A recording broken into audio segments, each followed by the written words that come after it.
Bueno, aquí estamos en el mes de la fonoaudiología y estamos dentro del ciclo Área de Entrevistas que organiza la Escuela de Fonoaudiología de la Universidad Nacional de Córdoba. En el día de hoy nos encontramos con la profesora Ana María Gesualdo. Ana María es licenciada en Fonoaudiología, es directora de la carrera de Fonoaudiología de la UBA, es integrante de la Comisión de Conválidas del Ministerio de Educación de la Nación. Además, es profesora regular asociada terapéutica del lenguaje 1, es así, Ana María, y encargada de la enseñanza de patología del lenguaje 1, ¿sí? Hoy Sí. nos acompaña en este ciclo de entrevistas, y la temática que hemos seleccionado para que ella, digamos, pueda contarnos y podamos escuchar, digamos, desde su experiencia, no solamente académica, sino desde su experiencia clínica, es respecto a una mirada actual en los trastornos del desarrollo del lenguaje infantil. Hola Ana, ¿cómo estás? Buenas tardes.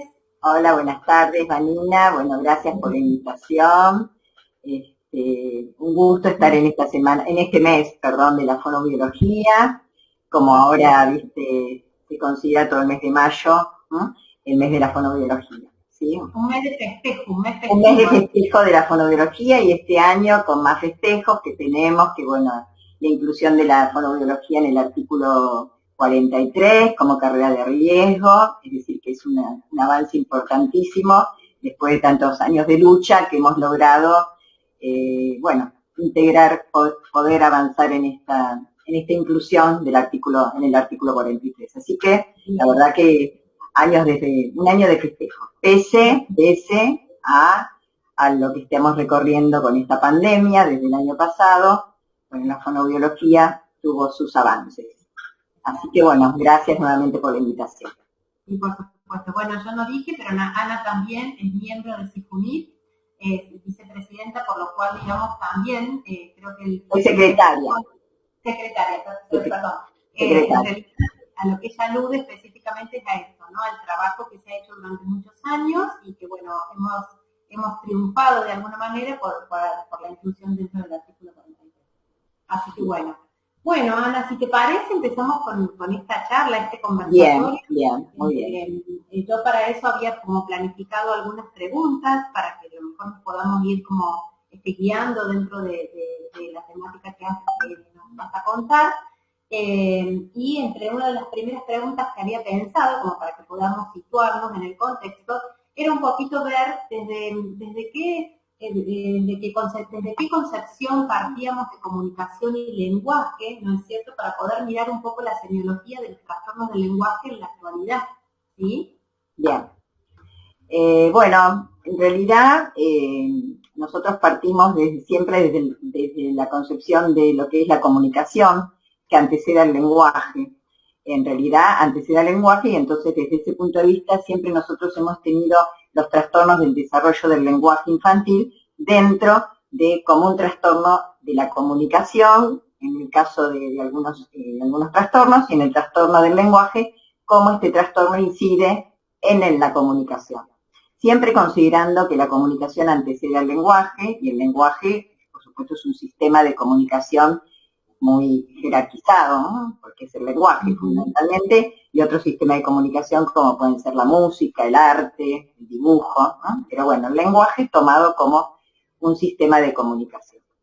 Digo partimos porque desde los años 80, nosotros en este grupo de pertenencia, que en realidad organizado por Berta Derman, ¿no? Es decir, nosotros conformamos un grupo de estudio, de investigación desde los años 80, y siempre hemos considerado los trastornos del desarrollo del lenguaje, como aquí lo presento, considerado desde un punto de vista de la comunicación. Entonces vamos a tener trastornos de la comunicación que inciden en el lenguaje y trastornos del desarrollo del lenguaje que inciden en la comunicación, considerando al lenguaje en una función inter e intracomunicativa, ¿no? Siguiendo a los autores, a los investigadores Luria, Vygotsky, ¿no? Teniendo en cuenta lo que es la inter y la intracomunicación. Considerando la intercomunicación, por supuesto, con el otro, y una intracomunicación contigo mismo, que en realidad lo que nos va a permitir observar en esta intercomunicación es el desarrollo del lenguaje interior, cómo se va interiorizando ese desarrollo. Bueno, dentro de esta concepción, ¿no? como digo, teniendo en cuenta la comunicación como antecesor del desarrollo del lenguaje. Por supuesto, hemos transitado, ¿no? Desde los años 80 hasta la actualidad, unas diferencias en cuanto a las nomenclaturas, ¿no? Por supuesto, como siguen transitando, es decir, realmente los trastornos del desarrollo del lenguaje, las nomenclaturas que aluden al trastorno del desarrollo del lenguaje siguen evolucionando y siguen siempre en revisión. Nosotros partimos desde aquel momento, cuando consideramos los retardos, el desarrollo del lenguaje, retardos anátrico y afásico, considerando desde una mirada neurofisiopatológica, ¿no? Tomando esos términos de anátrico y afásico, que digamos, de los trastornos los trastornos del lenguaje del adulto, afasia y anartria, ¿no? Por su similitud en cuanto a la sintomatología. Y, por supuesto, poniendo la palabra retardo, porque consideramos un retardo, es decir, este desarrollo del cerebro, digamos, que no está en evolución, ¿no? Y no había lesión aparente. Obviamente también no hay una lesión aparente, pero sí, bueno, el avance del diagnóstico por imágenes nos puede dar corroborar algunas disfunciones desde el punto de vista de la corteza cerebral en estos trastornos actuales. Pero volviendo al tema del retardo anártrico y retardo afásico, bueno, hemos, por supuesto, transitado y el avance de las neurociencias, ¿no? De la neurolingüística, de la neuropsicolingüística, por supuesto, y el avance de todas estas neurociencias, nos ha hecho algunos cambios en nuestras nomenclaturas, pero siempre teniendo el concepto como partiendo de la comunicación, como antecesor del desarrollo del lenguaje. Para esto, digamos, consideramos los trastornos específicos del lenguaje, como dice allí, considerando específicos, siguiendo las definiciones de Rapin, por específico, diciendo que no se debe a un trastorno neurosensorial, ni un trastorno motor, ni un trastorno psiquiátrico, ¿no? Cognitivo, es decir, no una deficiencia mental. Eso haría la especificidad del trastorno, trastornos específicos del lenguaje. Nosotros, dentro de estos trastornos específicos del lenguaje, de causa neuropsicolingüística, es decir, siempre consideramos, digamos, nosotros, volviendo un poco a nuestros antecedentes, digamos, a nuestra historia, siempre consideramos una mirada neuropsicolingüística, en estos, ya sea retardo anátrico, retardo afásico, desde aquellos momentos. ¿Por qué? Porque siempre asociábamos, digamos, a un retardo, digamos, se debía, ¿no?, a su patogenia, es decir, de causa de patogenia anártrica, por ejemplo, debido a un déficit o una disfunción en un área cerebral, que en este caso, si hablamos del anártrico, serían las áreas corticales anteriores, y si hablamos del afásico, áreas corticales posteriores. Por lo cual, siempre hemos considerado una causa una patogenia o una causa neuropsicolingüística. ¿Y por qué neuropsicolingüística y no neurolingüística? Porque la neurolingüística es el estudio, es la ciencia que estudia la relación de los síntomas del lenguaje con la lesión, con el área lesionada cortical. Es decir, esa es la neurolingüística. Nosotros en niños vamos a hablar de una disfunción, ¿no? Por eso hablamos de neuropsicolingüística, porque hablamos de una zona, de un cerebro en desarrollo. Allí tenemos trastornos de la producción y trastornos de la comprensión y la producción. Sí, Dani. Diana, te quería consultar ahora, dentro de esta visión, ¿no es cierto?, donde vos nombrás la neuropsicolingüística como una forma de poder atravesar, de diagnosticar este tipo de trastornos. ¿Tiene en cuenta, digamos, se tiene en cuenta lo contextual, digamos, el contexto, la familia, para llevar adelante dentro de este abordaje teórico? ¿Ustedes también lo cuentan como parte dentro del, por supuesto, del grupo? ¿Sí?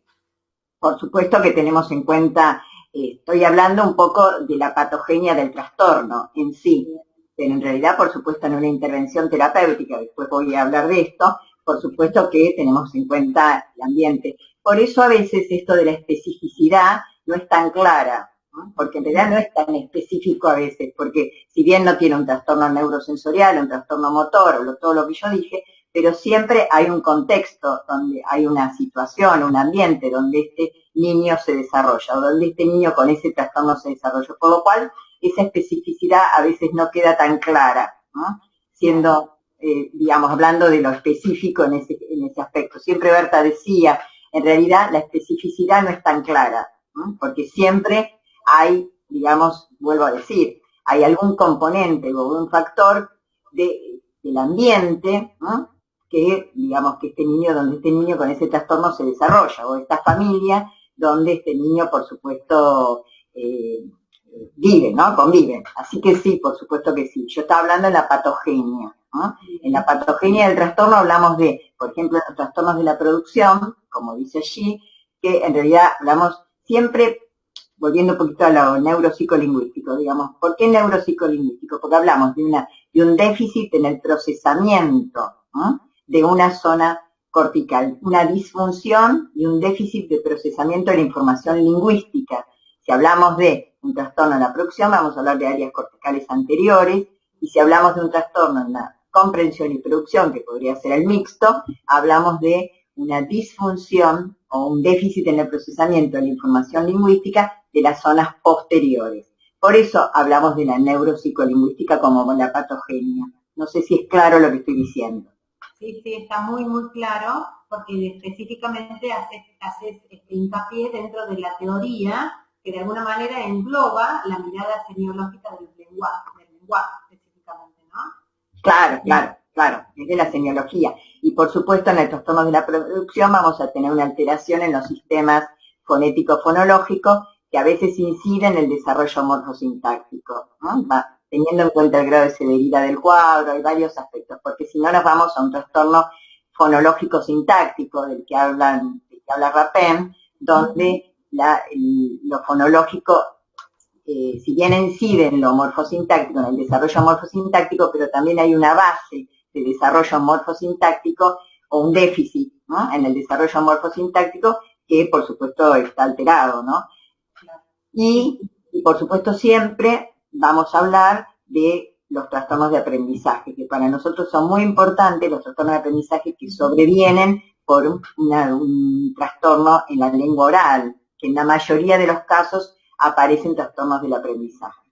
Y por otro lado, los trastornos de mixtos o de comprensión y producción, vamos a hablar de un déficit, una alteración en los sistemas léxico-semántico, morfosintáctico y pragmático. Igual la pragmática, en realidad, en algunos casos, de acuerdo con el grado de severidad del cuadro, se va a alterar tanto en los de la producción como en los de comprensión, pero por supuesto secundariamente, no de manera primaria como sucede en la primera parte del cuadro que dice trastornos de la comunicación, ¿no? que inciden en el lenguaje, donde vamos a tener chiquito con el trastorno del espectro autista, allí. ¿No? Es decir, la pragmática se altera porque en el lenguaje, porque ese uso que hace el niño de ese lenguaje inadecuado, por supuesto que altera, uso, altera lo social, ¿no? Se altera su comunicación con el otro. Entonces, en un punto se altera la pragmática también, ¿no? Así que bueno, desde ese punto de vista, vemos estos trastornos del desarrollo. Y un poquito, después voy a hablar de la intervención, ¿no? Un poquito hablando de la actualidad, por eso puse una mirada actual de los trastornos del desarrollo del lenguaje infantil. Porque bueno, yo nombré a Rapin, que también en los años 80 ella empezó a distinguir estos trastornos específicos del lenguaje. Siempre, digamos, también parto de las diferencias entre Berta Derman y Rapin, ¿no? Hablando de los trastornos del lenguaje. Porque Rapin parte, ¿no? Es una neuropsiquiatra infantil, por lo cual parte de trastornos psiquiátricos, de los niños con trastornos psiquiátricos, viendo las dificultades lingüísticas que estos niños tenían. Y Berta parte de un trastorno de la parálisis cerebral, ¿no? De un trastorno motor, ¿no? Y entonces va a hablar del retardo anátrico y del retardo afásico.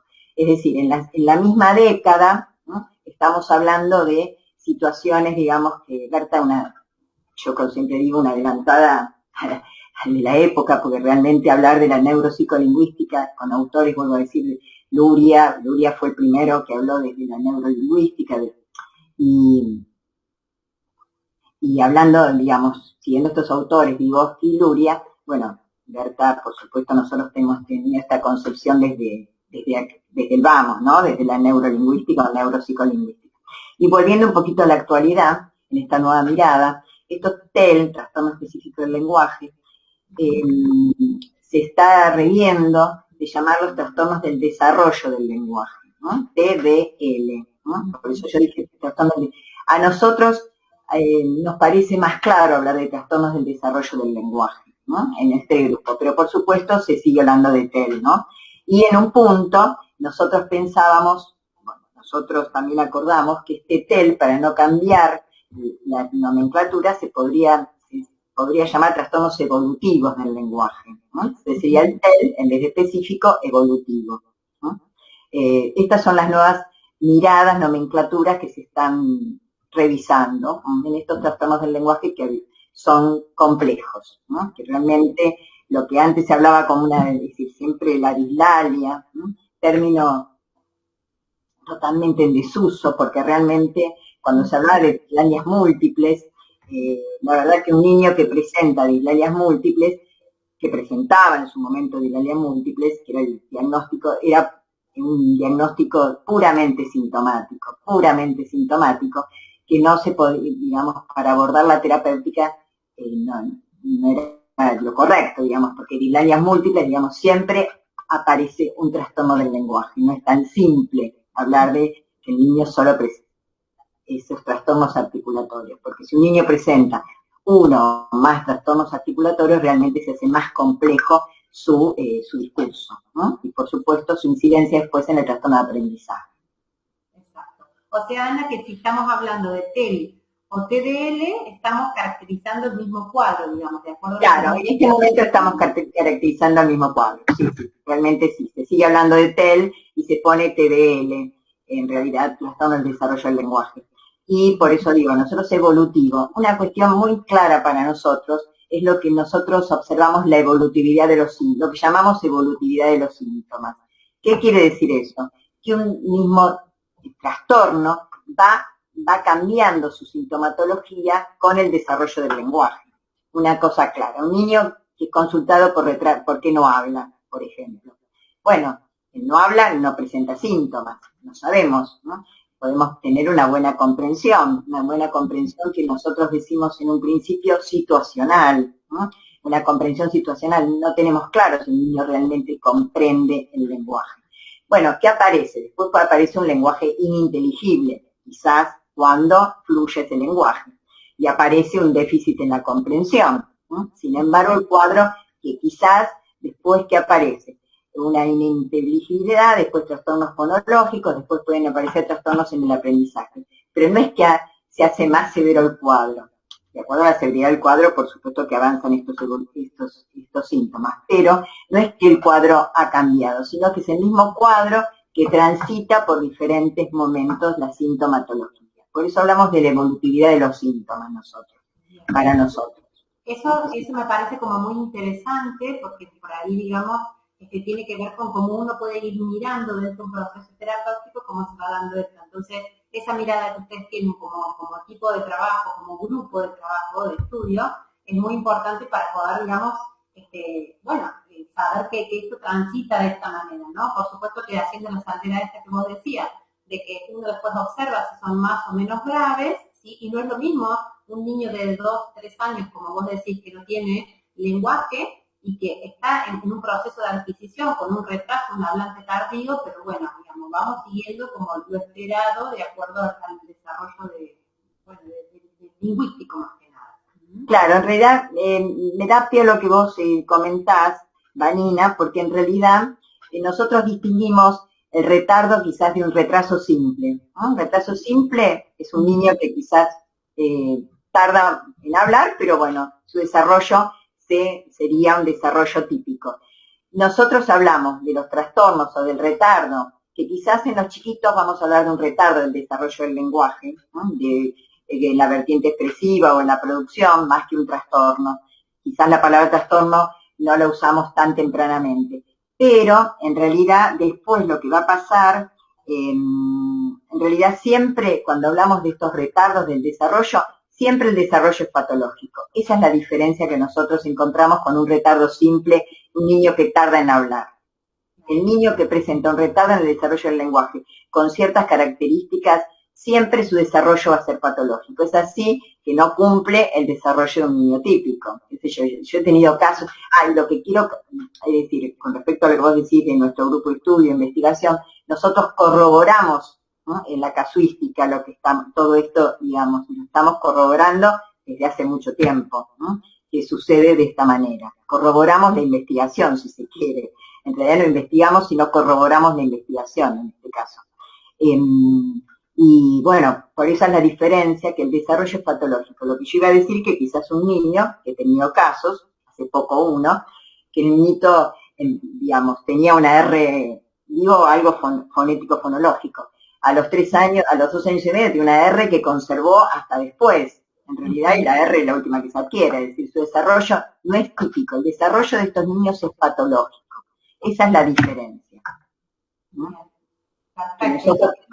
Eso queda clarísimo, Ana, y me parece como muy interesante poder hacer esa distinción, porque no todos los trastornos, primero que se pueden mirar desde el mismo lugar y que tienen, digamos, transcurren con cierta evolutividad. Entonces es muy importante esto que vos estás mencionando.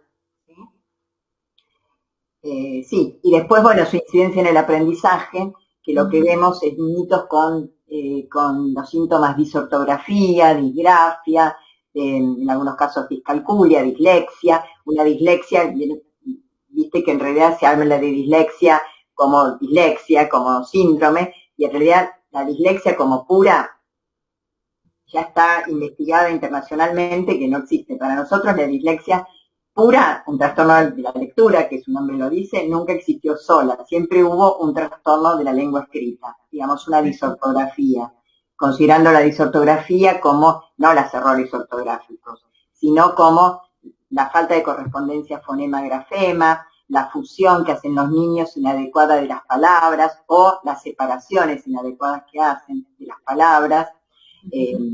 Eso es disortografía, la correspondencia, con la falta de grafemas, la transposición de los grafemas. Es decir, un niño, para que la palabra, digo cualquiera, mesa, digamos mesa, tiene que ser la M, la E, la S, la A. Es A, digamos. Y si ponemos, por ejemplo, si transponemos la M o sacamos la E, eso es una disortografía, digamos, no es una palabra, no se corresponde. Entonces, bueno, necesitamos esa correspondencia fonema-grafema dada espacialmente, ¿no?, para que se corresponda con una palabra, por ejemplo. Perfecto. Ahí está. Bueno, nosotros hablamos que aquí no lo, digamos, de un proceso diagnóstico terapéutico. Hablando de proceso, porque en realidad, por esto de la evolutividad de los síntomas también, ¿no? Este proceso en esta intervención terapéutica que no termina con solo la anamnesis, ni termina con la primera evaluación del niño, sino que es un proceso, se cumple en toda una etapa de la intervención terapéutica. Por eso hablamos de un proceso diagnóstico terapéutico. Y que el diagnóstico, que en un principio siempre consideramos un diagnóstico presuntivo en los niños, ¿no? En realidad, nosotros somos de la mirada inclusive de no ser un diagnóstico anticipado, ¿no? Siempre de un diagnóstico presuntivo, con una hipótesis, ¿no?, que puede ir variando a lo largo de este proceso diagnóstico terapéutico. En este proceso diagnóstico terapéutico, por supuesto, hablamos de una evaluación del lenguaje, que arribamos a un diagnóstico patogénico, esto que digo, déficit en el procesamiento, ¿no?, un déficit en el procesamiento de la información lingüística, teniendo en cuenta algunas de las áreas que se corresponden, anteriores o posteriores, y una planificación terapéutica acorde a ese diagnóstico patogénico. Si querés pasamos a la siguiente. Sí, por supuesto. Entonces, dentro de este proceso diagnóstico terapéutico vamos a hablar de anamnesis, un estudio de evaluación del lenguaje, un diagnóstico patogénico, estrategias terapéuticas. Me quiero, digamos, parar en lo que llamamos terapéutica diagnóstica y una planificación terapéutica propiamente dicha.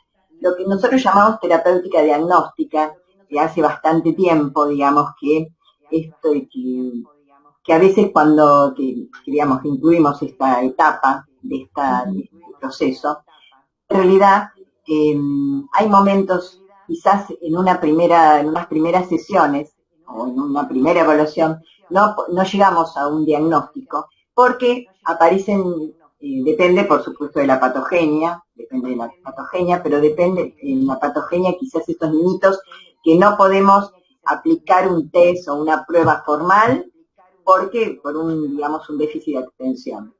¿No? Entonces, bueno, ¿qué vamos a tener? Un objetivo inmediato, por supuesto a través del lenguaje, a través del juego y demás, de un momento más de observación, pero no ya desde una mirada de terapeuta, siempre una mirada de terapeuta, por supuesto niño o niña, pero nos ponemos en un igual con el niño, ¿no? En una observación más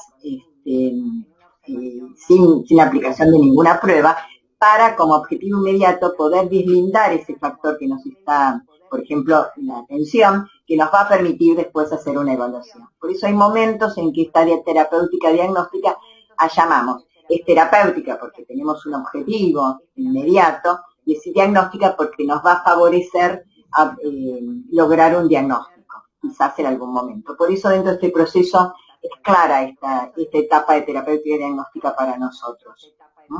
Actualmente, digamos, los diagnósticos de los niños son muy complejos, de los niños y las niñas, es muy complejo, por lo cual esta etapa, digamos, se cumple dentro del proceso, se cumple bastante. O ya, digamos, y también las estrategias terapéuticas que aplicamos, desde el inicio aplicamos estrategias terapéuticas, es decir, o damos lo que decía antes, ¿no? Si hay una cuestión familiar, hacemos derivaciones, ¿no? Armamos un equipo interdisciplinario, si es derivado a psicología, si necesitamos una interconsulta con neuropediatría, porque a veces el niño viene derivado de la escuela porque no habla, porque no responde a las consignas, y somos nosotros quien tenemos que iniciar estas derivaciones, ¿no? Al equipo de salud, en este caso al médico, al neuropediatra, un equipo de rehabilitación, si es un neuropediatra, a la psicóloga, hacemos una audiometría, si es necesario, hacemos una audiometría en todos los casos, por supuesto,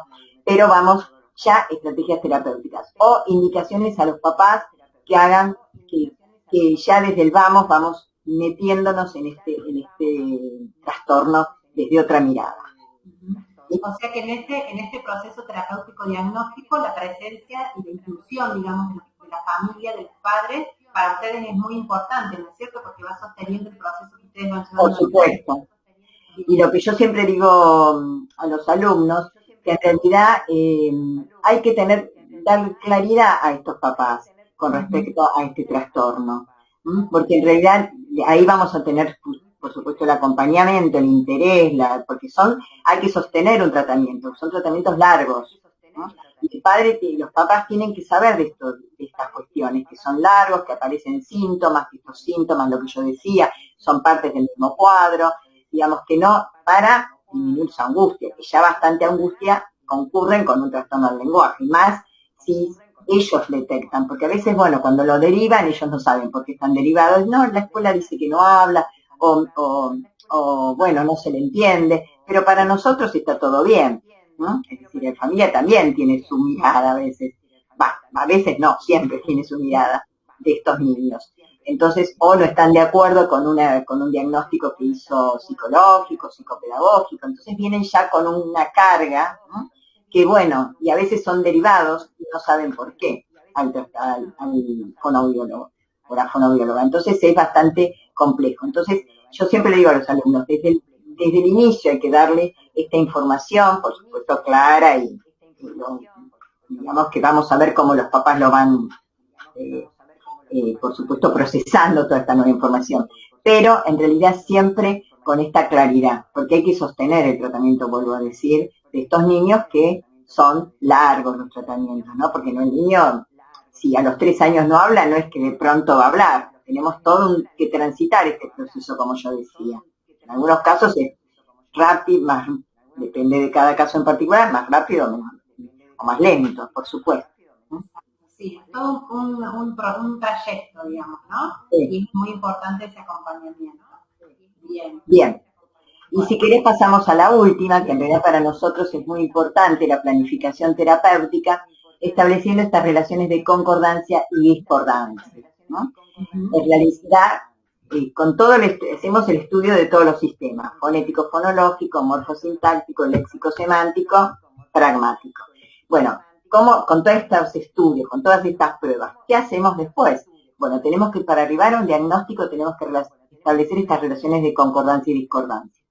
La primera concordancia es que el niño produce más de lo que comprende, por supuesto, o viceversa, ¿no? Si la producción es mejor, digamos, y dentro de la producción, ¿qué aspecto está mejor? ¿El fonético fonológico o el morfosintáctico? Dentro de la comprensión, ¿qué va a estar mejor? La designación lexical, la comprensión de órdenes. Vamos viendo, estableciendo estas relaciones de concordancia o discordancia. Y dentro de la fonología, lo que es la correspondencia en la concordancia o discordancia entre fonología y fonética. Porque entendemos como la fonética, que son los sonidos de la lengua, y la fonología es la coarticulación, es decir, lo que nosotros decimos, el niño necesita una secuenciación simultánea, ¿no?, de los sonidos para armar una palabra, que a veces produce los sonidos en forma aislada y no los produce realmente produce los sonidos aislados y en el discurso es ininteligible, ¿no? Y por último, todos estos contenidos que son psicolingüísticos, los que están, los que dijimos recién, su concordancia o discordancia con los procesos subyacentes. Es decir, estos síntomas que vemos dentro de estos contenidos psicolingüísticos se deben a un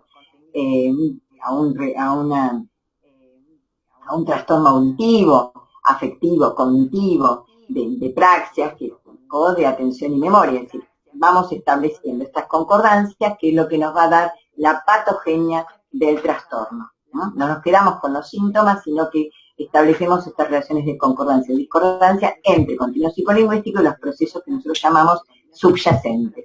Que en realidad esto lo vimos con Berta de aquellos años. Berta siempre hacía una pirámide, que la tenemos todavía, la pirámide, donde por debajo estaba, por supuesto, lo neurobiológico, después aparecía lo neuropsicológico, las gnosis y praxias, y todo por arriba lo que era lo emergente, que es el lenguaje que estábamos observando nosotros, y que nos permitía inferir estas cuestiones subyacentes. Yo considero que somos fonoaudiólogos, fonoaudiólogas, y tenemos, digamos, estamos habilitadas para las áreas, para todas las áreas. Por supuesto que a veces, yo también siempre digo, ¿no?, a veces por razones de trabajo, por gusto, un área, a mí por ejemplo empecé con audiología.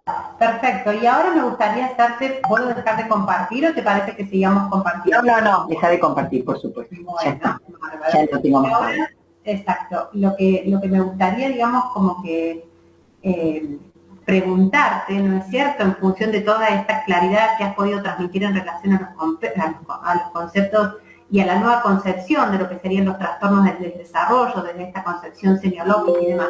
Desde tu lugar como docente y desde tu lugar de gestión como directora, en este caso de la escuela de la Facultad de Fonoaudiología de la UBA, ¿qué recomendación le podrías dar a los alumnos, más que nada, en relación a cómo afrontar, digamos, todas estas problemáticas? ¿En qué lugar se deberían situar ellos, no es cierto? ¿O qué deberían adquirir en relación a competencias o lo que fuere, para que poder, digamos, poder mirar estos trastornos específicamente desde esta concepción que hoy nos contaste vos?